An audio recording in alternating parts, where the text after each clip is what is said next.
One of the most interesting things that I found out about this particular bait was actually what happened when I stopped fishing it. This was kind of maybe a little bit more of an eye-opener than actually fishing it.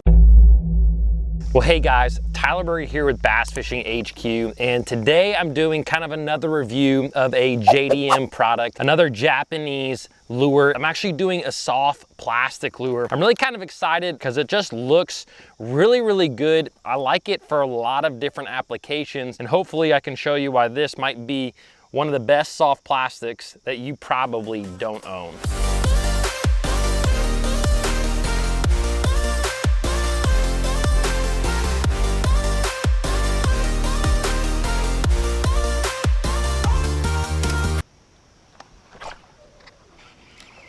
First fish on the old free-rigged Honey Nugget, and it's just a little fish. Whoa!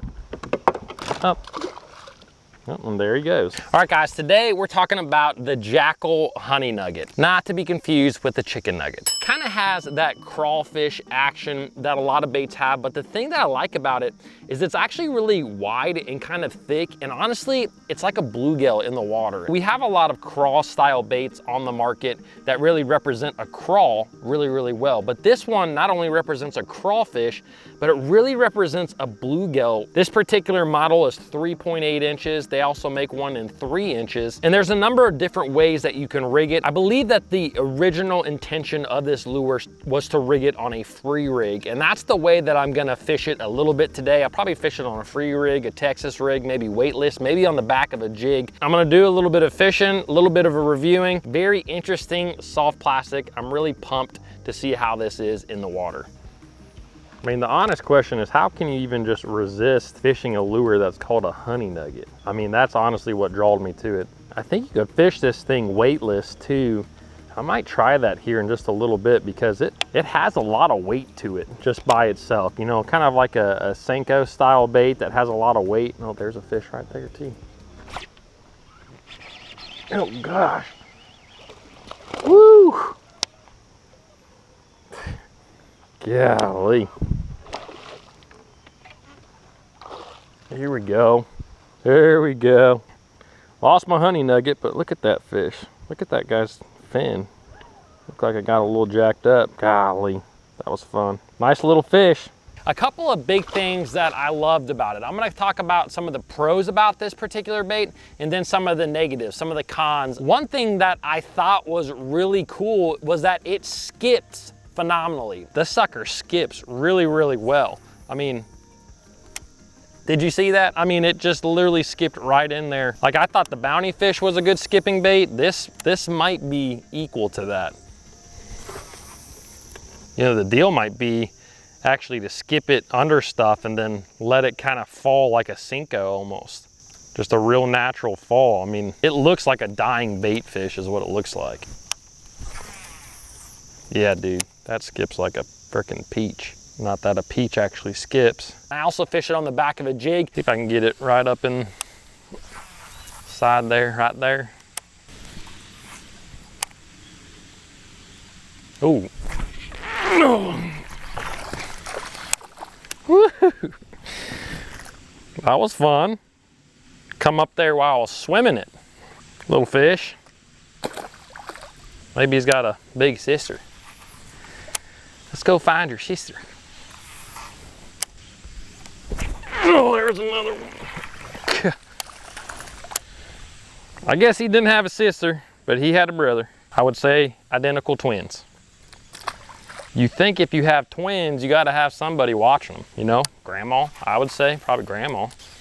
Well, looks like grandma left them and went grocery shopping, left the kids at home.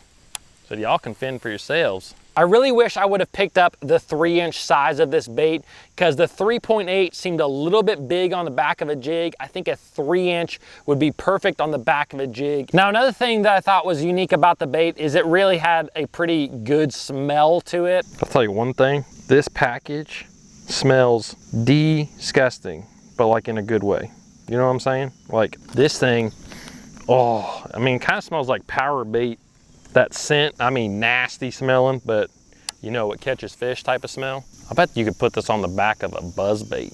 Now with fishing it weightless, you know, you could kind of let it glide, you could twitch it kind of like a soft jerk bait, you could fish it on the top of the surface. I could actually see this bait working really well if you're fishing it around a lot of heavier covers. Kind of in the same situation you would fish a horny toad, I could see this bait working really, really well. Now the difference between it and a horny toad is a horny toad or a ribbit style bait has those legs that really kick a lot. They catch water as you're bringing it in across the surface.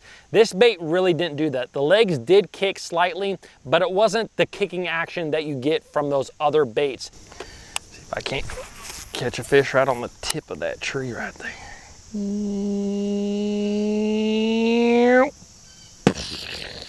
That was supposed to be a big one right there. Because it kind of is shaped like a boat, it really has a wide body to it.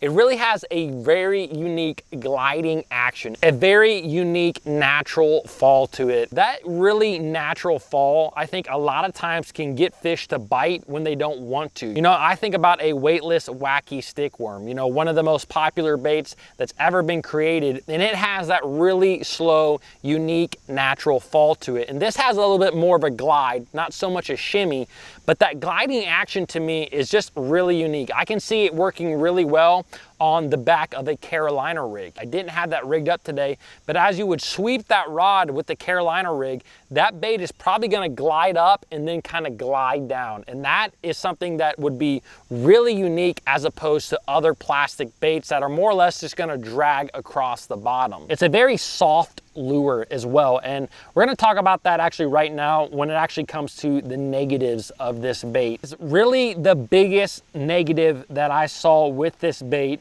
was that it wasn't very durable. I picked up one pack. I honestly can't remember if there was 4 or 5 baits in them. I actually went through them fairly quick, which isn't ideal, right? We all want to try to get the most out of our plastics. When I fished it weightless and kind of let it glide on its own, I actually had some bluegills come up and they picked off the tails of this bait. They just picked off those little pinchers. There was also a couple of fish that I set the hook on and missed, and I would actually just completely rip that bait off. I came back with nothing but a bare hook, so that's not ideal at all. Here's the thing that I find interesting about this bait, and kind of like I alluded to at the beginning of this video, is that when I actually ran out of these baits, I picked up your typical beaver style soft plastic, and I just wanted to continue to kind of catch some fish. So I picked up that beaver style bait and I started fishing it the exact same way.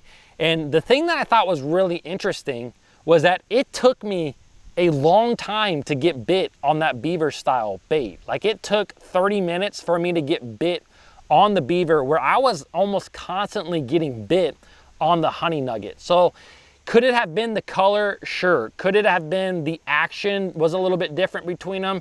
Yes. I don't know what exactly it was, but it was substantial enough for me to notice like that got bit a lot more. So is it worth getting bit a lot more than fishing a beaver style bait? You know, if you're fishing a tournament, you want to try to get more bites than the guy you're competing against, yes, it definitely is worth going through some more baits and catching more fish. I did go through some baits. I did rip up some baits, which I don't like, but that's gonna happen in bass fishing. If you guys wanna watch the video that I did on a really unique swim bait called the Stealth Swimmer by Amakatsu, click this link right here. One of the best soft swim baits that I've ever seen in the water.